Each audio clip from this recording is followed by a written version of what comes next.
One thing I'm going to do is make my man some crockpot oxtail stew. This recipe is so easy. So first you want to do is place your oxtails in a large bowl. And you want to squeeze fresh lime juice over them. And you want to let them sit for at least 5 to 10 minutes. This helps neutralize the strong beefy smell. It removes blood residue and lightly tenderizes your oxtails. Then you want to go ahead and drain the lime juice and rinse your oxtails well with cold water, which I did off camera. Please make sure you pat dry the oxtails completely with a paper towel. And by you pat drying, it helps the seasoning sticks better and it prevents the meat from steaming inside of the crock pot when it does hit the crock pot. As dry oxtails, they will most likely brown more easily and give you like a deeper flavor and a color. Please, whatever you do, remove that excess fat off them oxtails, because removing the excess fat from the oxtails prevent greasy stew. It enhances the flavor, it improves the textures, and it makes the dish lighter and healthier. All right, y'all, let me show y'all how I bless these oxtails real quick. So I'm gonna go ahead and hit it with that beef broth powder to get that deep, rich flavor. And don't be in my comments like, girl, why you adding beef broth powder? This is what I like to do, and this right here enhances the flavor. Okay,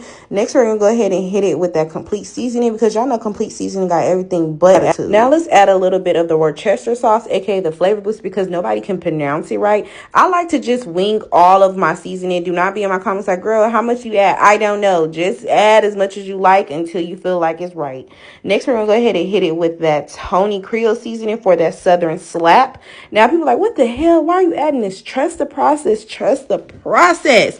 Then we're gonna add a dash of the little chili powder for some heat, baby. You need to go ahead and put some chili powder on your oxtails. I'm gonna add some paprika for flavoring. Yo, do not miss out on adding that paprika. Next you want to go ahead and hit it with oregano, because y'all, oxtails, they're already fatty and bold, so oregano helps cut through that, and it adds like a herby freshness that lifts the whole dish. Next we're gonna go ahead and throw in some garlic powder and some onion powder, because it provides like a rich savory depth to the flavor without being too overpowering. And the garlic powder, it adds like a subtle earthy kick, while the onion powder brings in sweetness, and it helps balance like the fatty richness of the meat. Now we're gonna go ahead and add some red pepper and flakes, because it adds heat and a little bit of spice. I'm gonna make sure I go ahead and add some black pepper and a little bit of dash of salt, because it's gonna go ahead and balance out the meat. Make sure you go ahead and add some cumin in, because it's gonna bring out like a smoky and the richness of the oxtail. Next, I'm gonna go ahead and add some minced garlic, because unlike garlic powder, minced garlic releases natural oils as it cooks, and it infuses the meat in the broth with a rich and savory I like to go ahead and add the holy trinity, which is nothing but onions and 3 different bell peppers. This right here,